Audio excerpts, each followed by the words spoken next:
All right, everybody, welcome back to the channel for another deep dive. Yeah, glad to be back. Today, we're looking at something pretty crazy.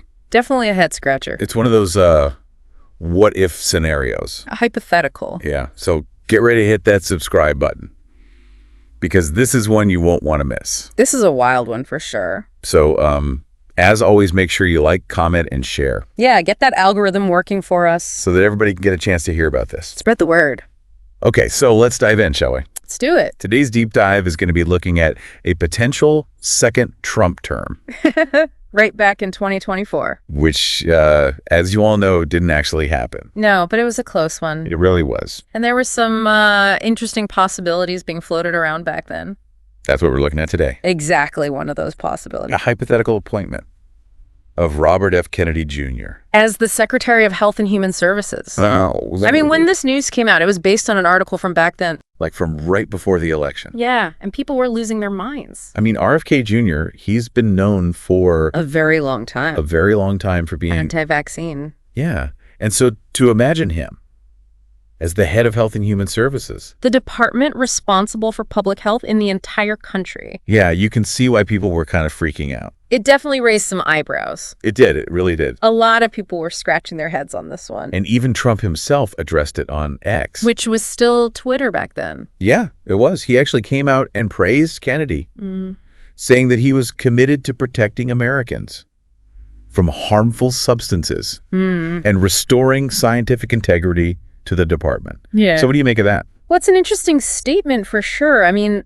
What do you think he meant by that? Well, it's hard to say for sure, but I think it's important to remember that the Department of Health and Human Services, it's not just about vaccines. Right. They oversee a huge network of programs like the Affordable Care Act. Huge. Yeah. Medicaid. Massive. So Kennedy's potential influence, it would have gone way beyond just vaccination policies. Right. His views on healthcare in general Exactly. would have had a huge impact. Potentially. Yeah, and it raises a lot of questions. Yeah, for sure. About the future of healthcare access for millions of Americans. Under a second Trump term with Kennedy at the helm. Yeah, and get this.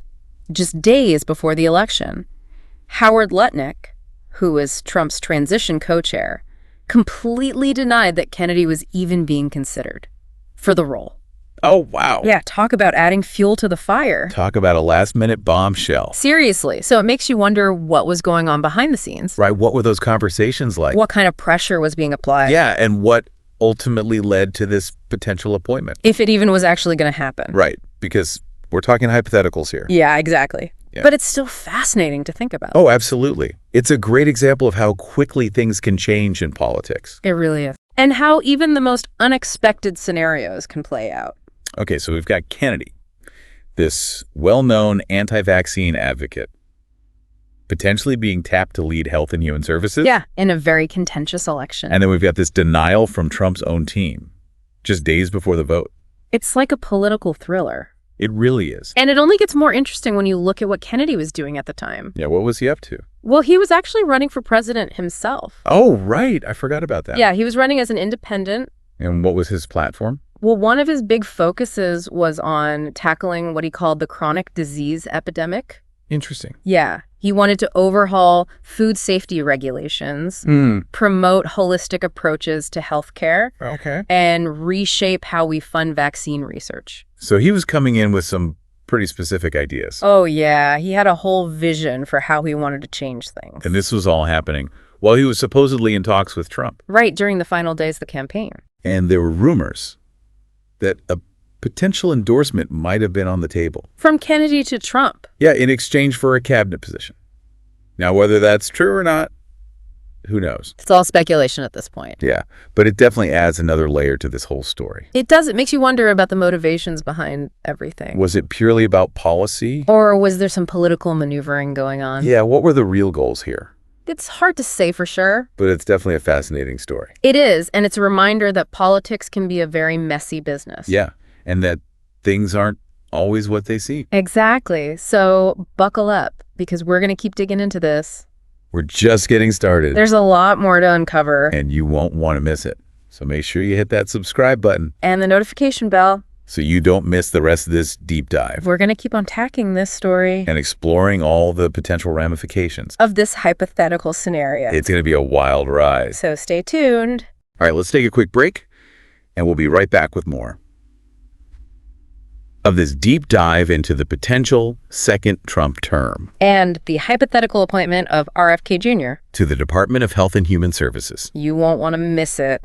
Okay, so let's jump back into this whole RFK Jr. situation. Yeah, where were we? Well, we were just talking about how Kennedy was running for president himself at the same time.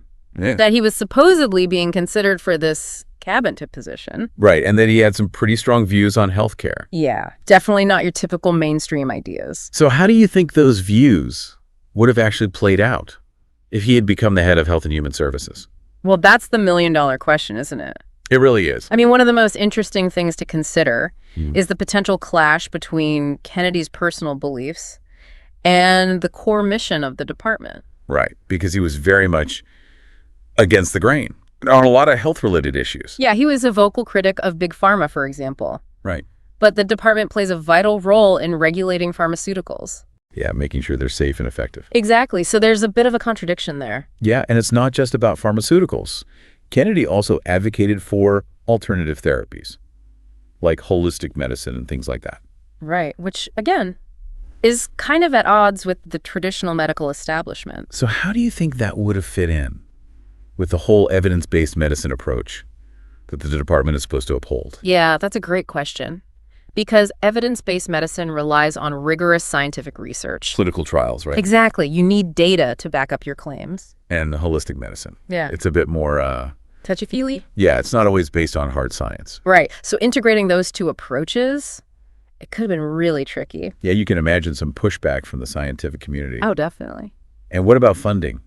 Do you think we would have seen a shift in priorities there? Potentially. I mean, Kennedy was a big believer in alternative medicine. So maybe more money would have gone towards things like acupuncture Herbal remedy. instead of traditional medical research. It's possible. And what about public health messaging? How do you think that would have been affected? That's another interesting question, because Kennedy often presented information in a way that supported his views, even when those views went against the mainstream consensus. So you're saying he might have cherry-picked data? Potentially. And that could have eroded public trust? Oh, absolutely. Especially when it comes to something like vaccine. Right, where there's already a lot of misinformation out there. Exactly. So if people started to question the information coming from the Department of Health and Human Services, that could have had serious consequences. Yeah, for public health outcomes in general. And let's not forget about Kennedy's goal of ending the chronic disease epidemic within 2 years. Oh, right. That was a big one. It was a very ambitious goal, Incredibly ambitious. considering how complex these diseases are. Yeah, we're talking about heart disease, cancer, diabetes. These things have been on the rise for decades. And they're influenced by so many factors. Genetics, lifestyle, environment. It's not a simple fix. No, it's not like flipping a switch. And to think that you could just eliminate these diseases within 2 years. It's almost laughable. Yeah, it seems very unrealistic. And even if Kennedy had managed to make some progress on that front. Let's say he did overhaul food safety regulations or clean up the environment. Do you think those changes alone would have been enough to make a significant difference? I doubt it. These problems are so deeply rooted. Yeah, they're systemic. It would take a massive effort on multiple fronts to really turn things around. And it would take time. Definitely not just 2 years. So it seems like Kennedy's approach was a bit of a mixed bag. Yeah, it's hard to say for sure how it would have played out. But it definitely would have been interesting to watch. Oh, absolutely. It would have been a wild ride. So where do we go from here? Well, I think it's important to remember that this whole scenario is hypothetical. Right, we're just speculating. But even though it didn't actually happen, it still raises some important questions. About the role of government. The balance between individual choice and public health. The influence of personal beliefs on policy decisions. All these things are worth thinking about. Definitely. And it's a reminder that we need to stay informed. Engage in critical thinking. And be prepared for the unexpected. Because in politics, anything is possible.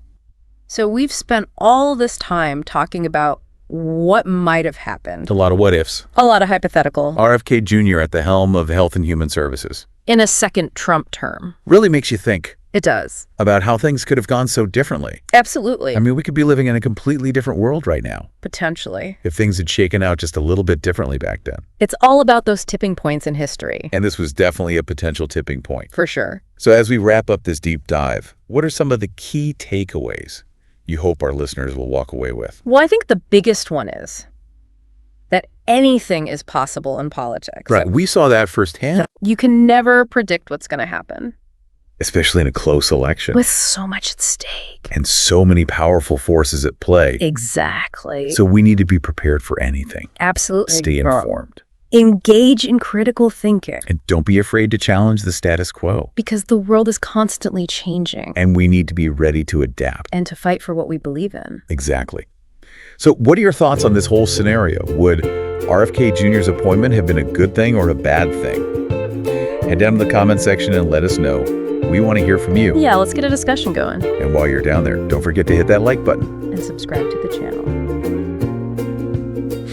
So you don't miss out on any future deep dives into the most fascinating and thought-provoking topics. We got some great stuff coming up.